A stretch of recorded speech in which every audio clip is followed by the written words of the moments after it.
Hey guys, what's up? Welcome back to Single Player NFT Gamers page, and in today's video I'm going to be reading to you guys another Starl Metaverse Project update on their Medium page, and I believe this is an AMA. I haven't read this before, but I will be reading it aloud to you so you don't have to read it yourself. That's what you got me over here for on this side of YouTube. Let's get right into it. Starl Metaverse and Warp Nexus. A blank slate and a chance to start again. Okay. We have heard your call for greater transparency from the community and development teams. Moving forward, we aim to provide many avenues for everyone, content for all types, whether it's Q&As, structured game updates, changes, or something a little lighter. Today, we have for you a more relaxed and impromptu long-form conversation between members of the community team and Wormbite game developers Scott Brown and Marcus Critchell. Kind enough to step away from their work on the Starl Metaverse and Warp Nexus game, they gave a sneak peek behind the scenes of what they have been working on. Noise! With a combined 5 decades of experience in video game design and production, the two were eager to share Warp Nexus game mechanics, their opinions on the modern gaming landscape. Modern gaming. Oh man, sorry, those damn billionaires in modern gaming just make me want to upchuck. And discuss some of the challenges they face as these maestros, whatever, of the MMO genre aim to make their mark in the blockchain gaming space. Awesome. So I got a picture here. Mark Critchell, Wormbite Design Lead. That's him. Joins the chat, LOL. Quick introduction, if I may. Oh, wait. Okay. So I'm going to make his voice low. Quick introduction, if I may. I am Marcus. I am the design lead at Wormbite, developers of Warp Nexus. I am looking forward to chatting with you about all that's happening in the world of blockchain games, NFTs, and, of course, Warp Nexus.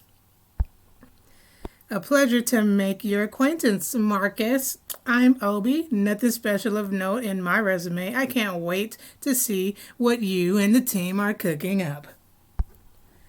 Now that we have you here, what has been the consensus from the Wormbite team on crypto culture, blockchain tech, and blockchain gaming so far?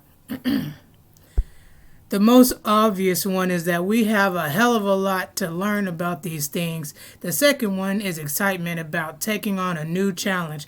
I am specifically coming on board to try to find ways to create a Goldilocks state where the needs of core gamers, investors, and developers are met and form a symbiotic relationship.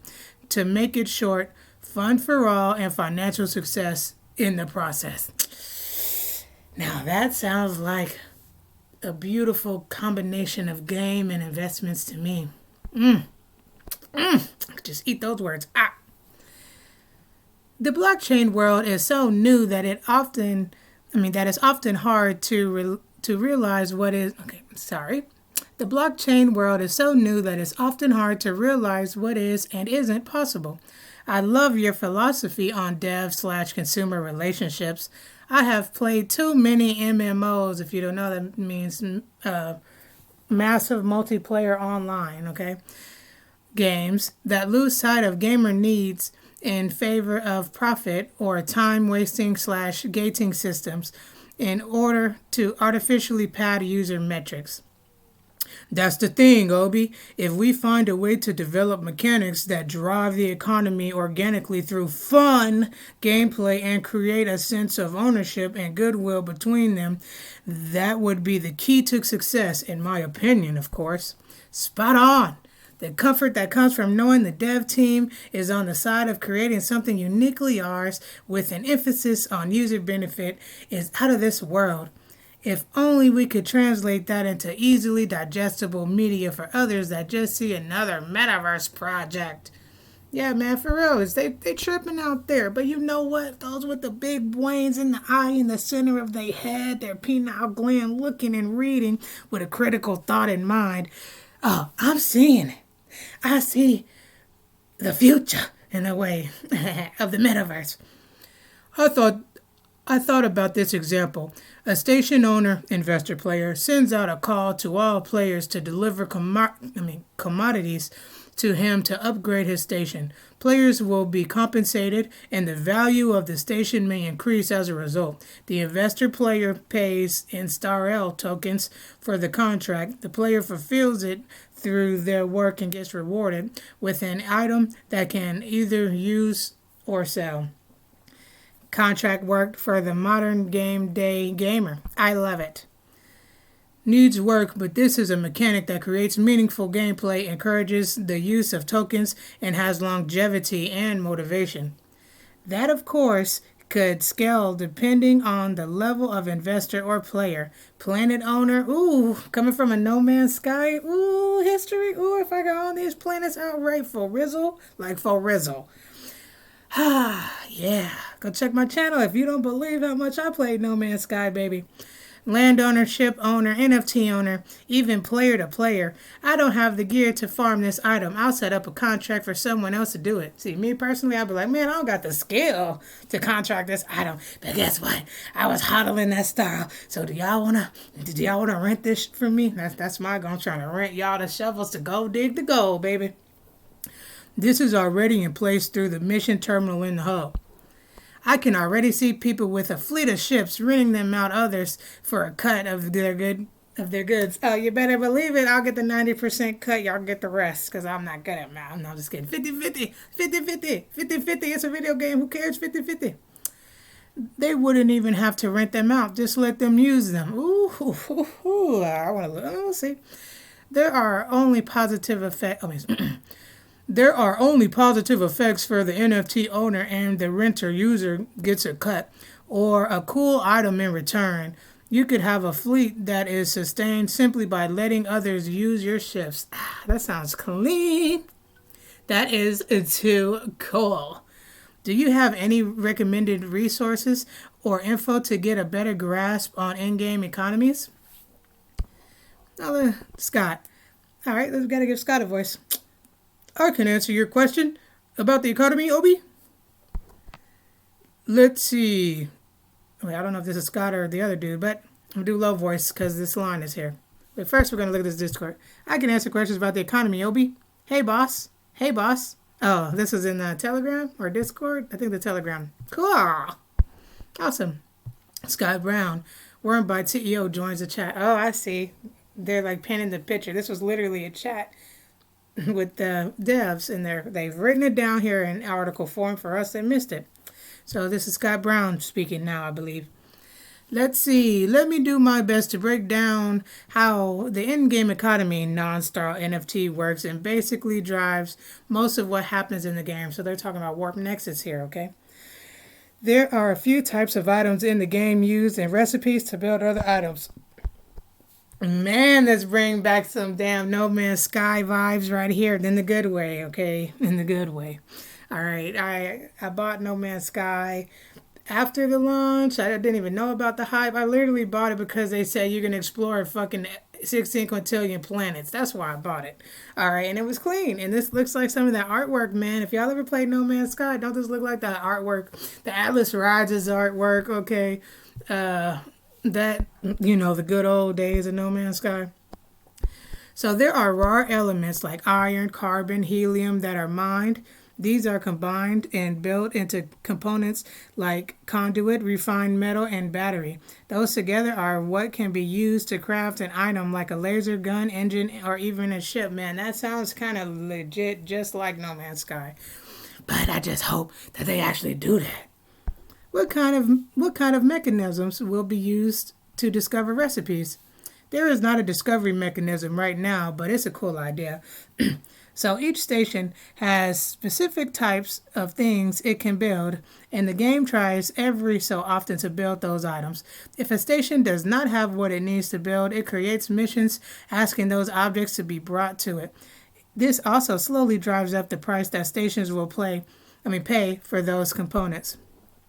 Oh, that's cool. So the game provides more of a base elements in times when less of the item that requires it is being made. Each time a player does a mission, there is combat, and in that combat, ships are destroyed. Ooh. When a ship is destroyed, the game goes through and removes all the parts from the economy needed to make those ships and the equipment on them. Thus, by players playing missions, they are also constantly consuming items, keeping the economy going. As an example, when I click on something, it tells me where it's made, what part it needs, and where those can be found. Here goes an example of that. In Warp Nexus, by the way. No need to use a third-party website for information. It also shows what items need that part, shield and capacitator in this example. Items can also be dropped from fighting other ships in combat, but those need to be repaired using the same parts. For example, the items also have a Diablo-style random range on each stat. If y'all don't know, Diablo is a very big game that I never played. In this gun, you can see the red stats are worse than what I have equipped in the green or better. Alright, so this is like some really gamey tech, y'all. I like to play the game more than read about the game, so I'm not going to act like I sit here and understand exactly what he's saying. So yeah, but here goes an image of it. I'm trying hard to avoid hiding information, making you have a website loaded to get what you need. I try to tell you everything you need on the items themselves. That's great, man. It's called user interface. True that. I'm coming at this as a naive PvP/dungeon MMO player. How do you determine how much of a material to take out of the economy each time? Like, how do you find that balance? Is it a trial and error? So, the goal of the economy is that the game is never the same from one play session to another. Cool. Each time you log in, different items may be in demand, and the trade route that made you kill yesterday is worthless today. Man, that's what I'm talking about. That'd be clean. That'd be clean. Live updates in game, in the real world, in the real metaverse. Woo! Also, I love playing MMOs where you actually make a difference, right? Versus a game like World of Warcraft where everyone does the same boss fight a million times and nothing changes. In Warp Nexus, the economy is dynamic, and whether you are playing single player or PvP, the results of your missions will have effects on the economy. I'm excited to see this in action. I agree that the biggest example of game development gone wrong is World of Warcraft, where if you played casual, it basically became a game of chores, doing the ever-increasing minimum requirement tasks to remain up to date. So another example, if someone buys up all the iron and loads it into a huge freighter and gets destroyed, the price of iron is going to go up, and the players mining it will be very happy. Now, of course, the change is all slow, so the actions of one player won't have a massive instant effect, but everyone playing is changing the universe all the time. Also, the base stations, likely say 15 or so of these, will only make the first tier of items. Player stations can add modules to create their own items in-game so you can fly to and from those for missions and build the best items as well. Man, dude, this sounds amazing. Alright, this sounds amazing. And when I read that sentence, I just think what Star Citizen says that they act like they're going to be and what No Man's Sky acted like they was going to be or should have been.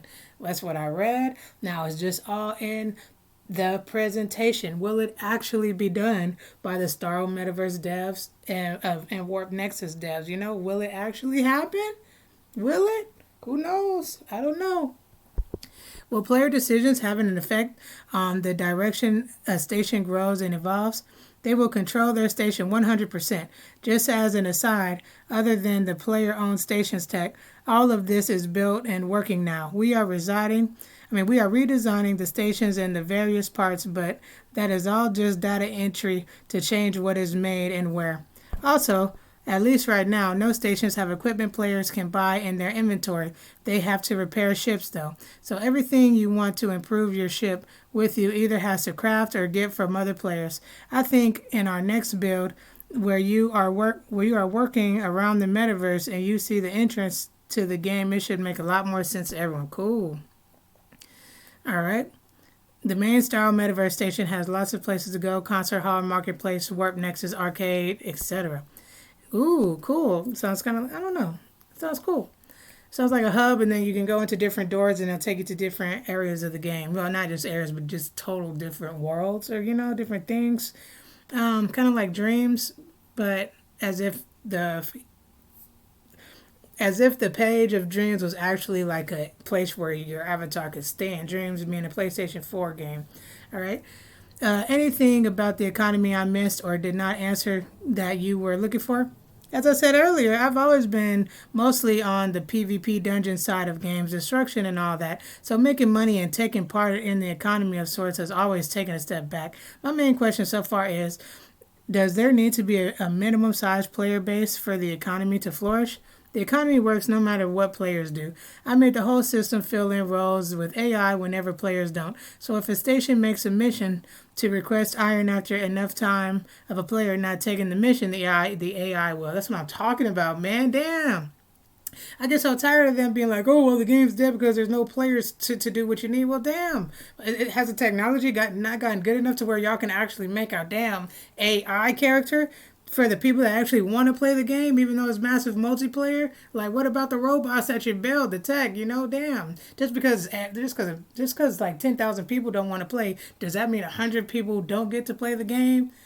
Like, that's what it is in modern gaming now. I'm glad that this seems like they're going to have AI to fill in the gap for those people, like, who knows, like single player NFT gamers, you feel me? Damn, that sounds good. And there it is, the missing piece of the puzzle. Same with PvP, co-op, etc. If you start up a mission to be PvP and say it has 10 slots of players, it will fill in the spots that players don't. I want players to be able to play how they like. Thank you. Ultimately, this is key. It's awkward to want to shoehorn people into roles or tasks that they otherwise wouldn't participate in. A big difference in our design versus other space games is that we are instance, which has pros and cons. The biggest pro, of course, is that I can force combat interactions, where in other games with a massive space map, you might never see another player. In our game, if you take a mission to attack a transport, you will get to attack one. Our open world has its limitation, mainly when it's empty, something that occurs all too often in older MMOs in the starting or low-level zones that may as well no longer exist because no one uses them, unless they are ganking noobs. Space games can be boring with lots of flying in a straight line with nothing happening. I wanted to build one without that. You will never have something like an open world MMO with players camping for mission kills. You always have your own map. Also, the design is to have basically one jump gate, aka the warp nexus, versus most space games that are the big spotter of web stars. This means instead of having to wait an hour for your friend to get to you, you are always one jump away. That's what I'm talking about. Oh, you can warp, Cool. Like warp nexus. Is the same concept going to be applied to the metaverse in a way? I see the same problem with department.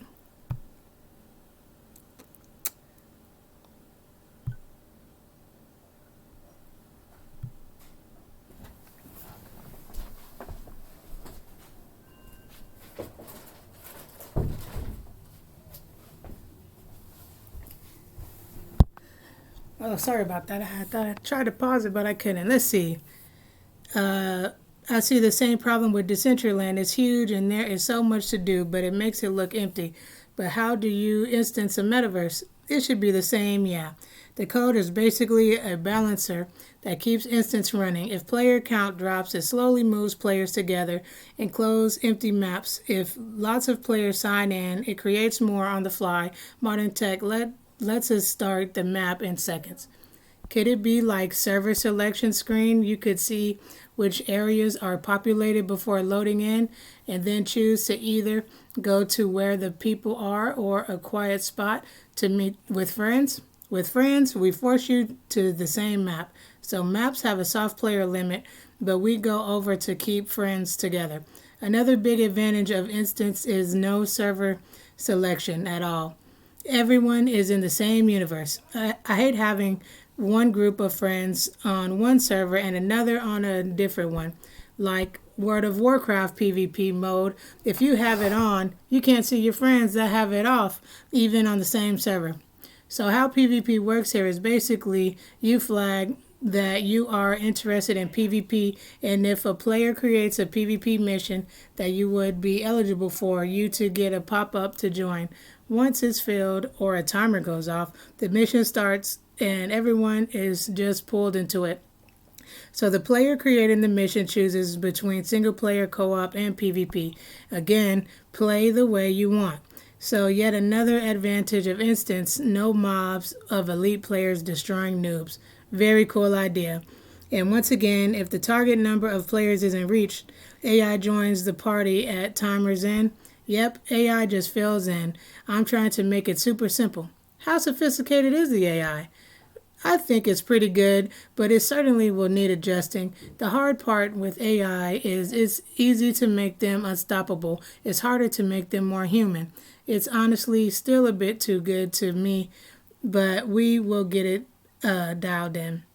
LOL. What about an internal? I said LOL because it sounds like the AI is like me. I would like get destroyed by any AI most likely. I get destroyed by AI in tutorials, okay, of every game. So what about an internal MMR rank like system where the AI meets the average of the players in the mission? I don't have an AI difficulty slider typing things, but it's a good idea. Right now, it's more that it matches the equipment power so they are doing similar damage as you basically. Okay, that's pretty much the same idea. Yeah, it's not quite as cool as what we were saying, where if you are an amazing pilot, the AI does more complex maneuvers of something like that.